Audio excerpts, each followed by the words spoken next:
뉴스룸을 시작합니다. 정부가 김해에 신공항을 만들겠다는 계획은 확장성 측면에서 근본적인 재검토가 필요하다고 발표했습니다. 사실상 백지화한 겁니다. 그러자 여당은 곧바로 부산에 가덕도를 내세웠습니다.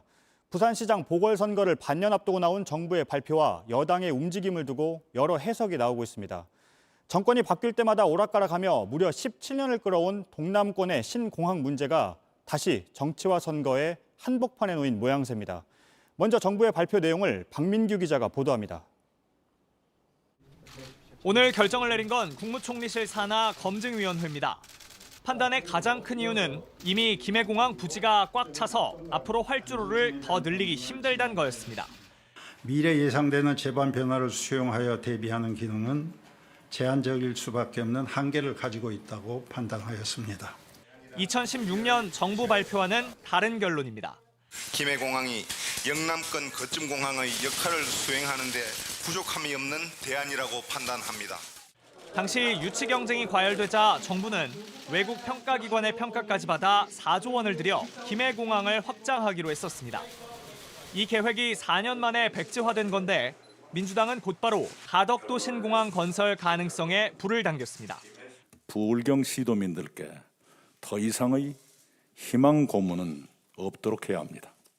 대구 경북의 밀양 신공항 추진에 맞서 부산 경남이 밀어온 게 바로 가덕도 신공항 건설입니다.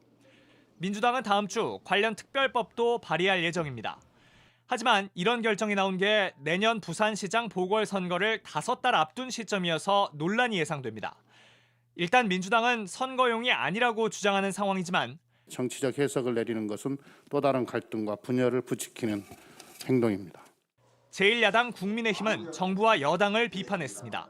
어떻게 하든지 부산시장 선거에서 덕을 보려고 무리하게 이런 변경을 추진하는 것 같습니다. 논란을 의식한 듯 청와대는 말을 아꼈습니다. 동남권 신공항 건설이 처음 논의된 건 2003년 노무현 정부에서였습니다.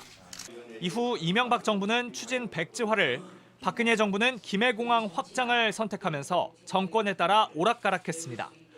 이런 상황에서 오늘 문재인 정부가 다시 이전 정부의 결정을 뒤집으면서 17년을 끌어온 동남권 신공항 문제가 또다시 원점에 서게 됐다는 지적입니다. JTBC 박민규입니다.